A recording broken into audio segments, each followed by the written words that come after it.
Hey out there, we're going to show you how to troubleshoot and fix a 2004 to 2009 Toyota Prius. If you have this particular problem, which I'm about to explain, we're going to troubleshoot it. We're going to show you what we did, and then we're going to show you what we did to fix it as well. So this particular model is a 2007 Toyota Prius. I was driving down the highway and it just totally shut down on me out of the blue. Didn't give me any warning whatsoever. Tried to troubleshoot it. I thought it was the anti-theft system at the time, but it wasn't. So I did some research, looked at some Prius forums, and they said, hey, it might be the inverter pump. So here's what we did to troubleshoot. So what you want to do is take this relay box, fuse cover box off. Let's see if I can get to it here.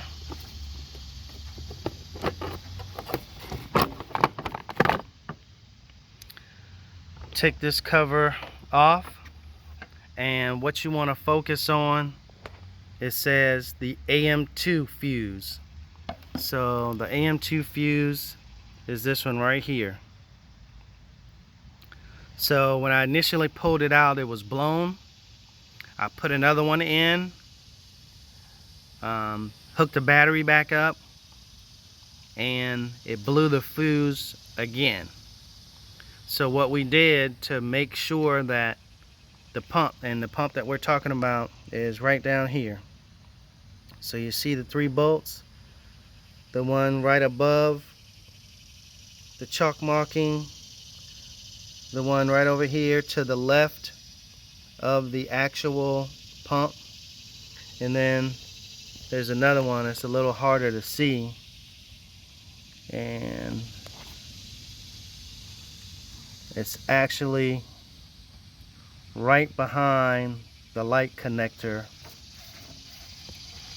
right down there. So that other screw is right behind the light connector.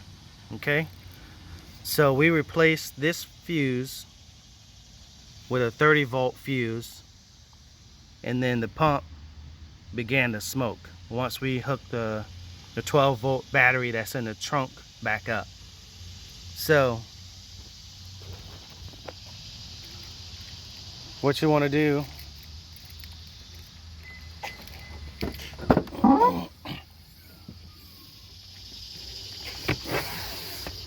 so the battery that sits back here, you want to disconnect this battery under here, either by pulling out the plug that disconnects it or taking the terminal off totally. So once you do that, troubleshoot. The other thing that you definitely want to check is there's an OBD sensor or fuse under here that you want to double check and ensure that that's good to go. So underneath this fuse panel is an OBD2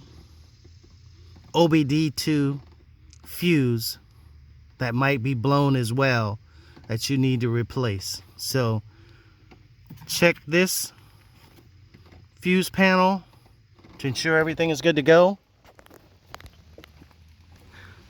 Get the other fuse squared away, and then in order to get to this pump that we're talking about right here, there's a couple bolts that you need to take off to get rid of the light. So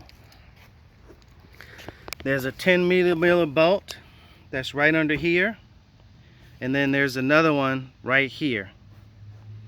So take those 2 bolts out, and then to get the light out, there's one bolt right here, there's another bolt hiding right under here, and then once you pull the bumper cover off, then there'll be a 10mm bolt. There's a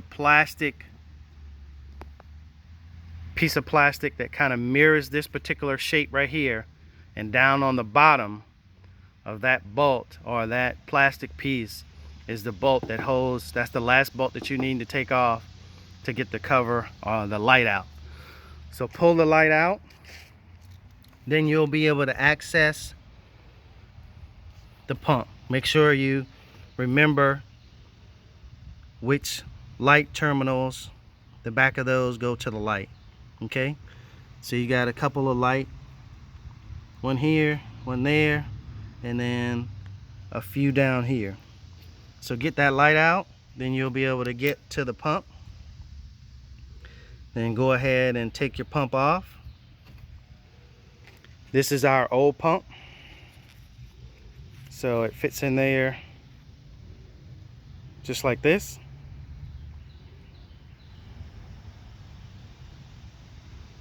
Take the old one out, put the new one back in, put your light back on, and then you'll also need to remove the little cover. Mine's just placed in there because I've been doing a lot of work on this particular car, from replacing the brake pump actuator back here, and this is the second time that I've replaced the inverter pump. So this pumps fluid to the inverter right here, and this is your quote-unquote alternator for this car. So this is your alternator. The pump pumps fluid through the alternator for your car. So if you're ever broken down on the road and you can't get any lights on your car whatsoever, you can try that troubleshooting trick that I just gave you guys to get you back up and running. I don't know how much the dealership wanted for that particular pump, but